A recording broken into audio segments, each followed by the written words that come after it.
Herzlich willkommen zu einem neuen Video. Heute zeige ich euch ein einfaches Rezept für leckere Thunfischfrikadellen. Dazu gibt es einen frischen Gurkensalat. Als erstes brauchen wir dafür 1 bis 2 Salatgurken, je nach Größe, mit einer Reibe in dünne Scheiben hobeln.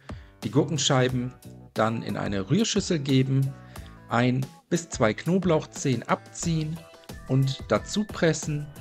Außerdem 200 Gramm saure Sahne dazugeben, eine gute Prise frisch gemahlenen Pfeffer sowie Salz, einen Schuss Öl und einen Schuss Weißweinessig. Zum Schluss kommt noch etwas gehackter Dill dazu. Hier könnt ihr TK oder frischen Dill verwenden, das was ihr gerade bekommt. Einen gehäuften Esslöffel gebe ich davon dazu. Anschließend alles einmal gut umrühren und bis zum Anrichten zur Seite stellen. Weiter geht's mit den Thunfischfrikadellen. Dafür habe ich als erstes 3 Dosen Thunfisch in eigenem Saft abtropfen lassen, in eine Rührschüssel gegeben. Jetzt eine kleine rote Zwiebel oder eine Schalotte abziehen, fein hacken und zum Thunfisch in die Rührschüssel geben. Außerdem habe ich hier eine kleine Handvoll Petersilie, fein hacken, ebenfalls dazugeben. Hier könntet ihr natürlich auch TK-Petersilie verwenden, das wäre überhaupt kein Problem.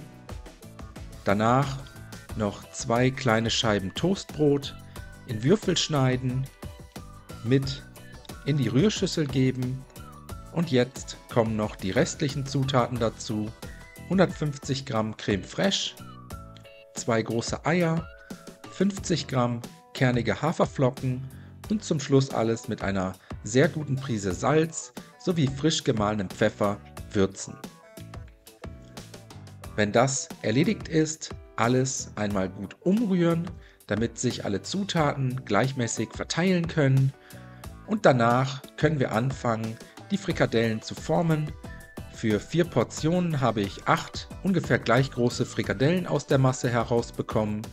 Ihr könnt aber die Frikadellen auch gerne etwas kleiner formen und 12 oder 16 Mini-Frikadellen aus der Masse zubereiten.